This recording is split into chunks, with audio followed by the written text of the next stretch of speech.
The mining-dominated economy, it can be good and bad. I just want to get past these prices here. Whoops, I might have jumped a slide. No, I didn't. This has been touched on today. That's the world grain price up until today. It's levelling out basically, and then it's actually getting a little bit better. And I think it will continue to get better, but it's going to be volatile. There's going to be a lot more of this stuff going on. Just put this in. This is land values.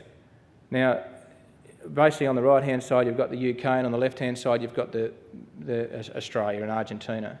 The land values are cheaper.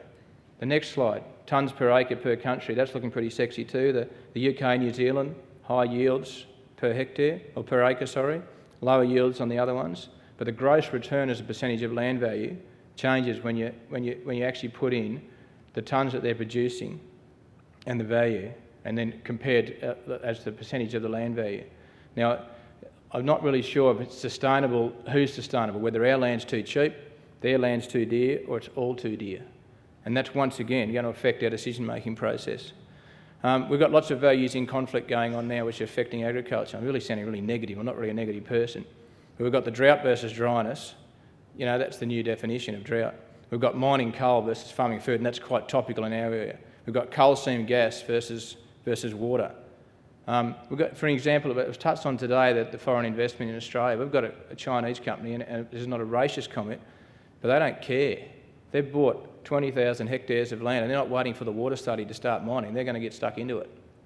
And that is a big issue. BHP are taking a slightly more diplomatic approach, and Santos ran in on the back of all trying to do coal seam gas, and they've disappeared right now. Water allocation to food production versus environmental flows, and we've all heard about the issues we're going to have with environmental flows. Haven't heard a lot about environmental flows lately since the Murray's been full for about 3 months. Bioenergy crops and the benefits of biotech. Some was touched on by Monsanto. If I can just touch on some of the stuff that Syro did, they turned off a starch gene in a wheat plant trying to do something else and increased the yield by 30%. There's going to be some exciting things come through. You've seen this slide today. The top line is ag mineral exports, and it goes off the scale quite quickly, and ag is flat. We've got to get very good at promoting ourselves in government circles when we're competing with those types of information. The future food challenges, population growth's been touched on today, climate change and policy settings, and all this stuff that we don't even know what's going to happen next. These are all things that affect farmers on an everyday decision. And Philip Glyde summed it up today.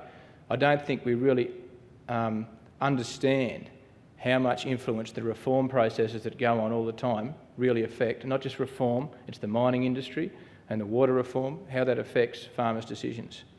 You've seen this slide before. We've got to produce twice as much food, virtually from in the next 50 years.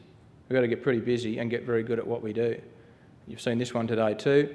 Is it slowing down? I think some of the reasons it's slowed down is because people have been stifled by what's going on around them, as well as drought. The opportunity, I still think food is essential. Agriculture is a good business. We need to promote it what it is, but we also need to create the environment for innovation and focus on the positives. I took this photo because this is pretty important, I think. The people in that big white building need to stop what they're doing pretty quickly and get their economy sorted out, otherwise the one-way sign is going to turn down, they're going to end up in the toilet. And it really is. It's what happens more and more in agricultural politics and in global politics that affects how we're going to function. So back to conclude, adopting innovation, I would not say is easy. You need to understand the need and then overcome the mindset. And if you're going to do it, you have to do it full bore. The benefits have to be both there in the dollars for the environment and for the whole farming system. It has to be costed and made to pay. And really, you have to adapt to adopt. And then once you start adopting, then you've got to adapt again, because usually the innovation's not right the first time. But I do believe that change is now a given in our industry. It's not a choice.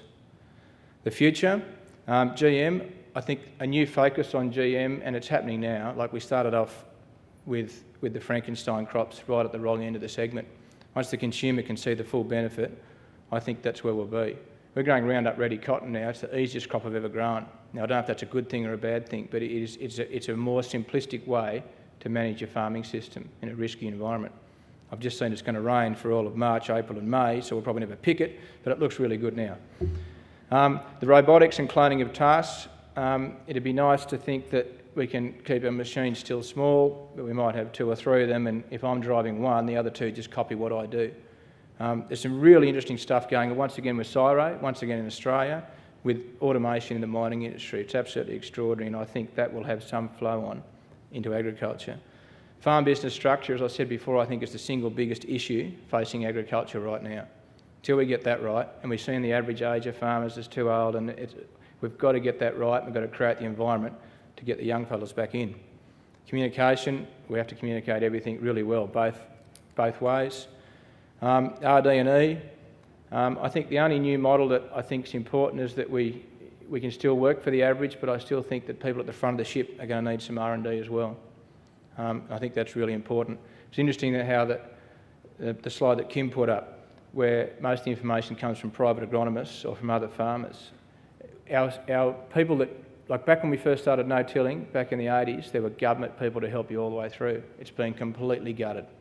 And they've become private agronomists. Some of the private agronomists were really good government people. That's what's happened. And we've got to live with that. And I guess that's where AMPS sort of grew from. The career path in agriculture and managing the youth, absolutely critical. But I really think that the romance is dead in agriculture, but we're in for a hell of a ride. And if I can just finish with this slide. I saw this is the Rodale Institute. Now, I don't agree with everything they're doing. This is in Denver Airport. Now, the thing about Denver Airport, first of all, it's quite a big airport. It's 34,000 acres. It's got its own farm. But that signs in an airport in the US. Now, they're portraying that if we go organic, we're going to feed the world. Well, perhaps that may be the case. I just like the idea. But I think farmers are heroes. And they're heroes for a couple of reasons. Who else would do this, for the starters? But we've got to be better, we've got to be cleaner, we've got to be greener, we've got to be cheaper, and we've got to do that under external government stresses and climate change. So I think farmers are heroes. Thank you.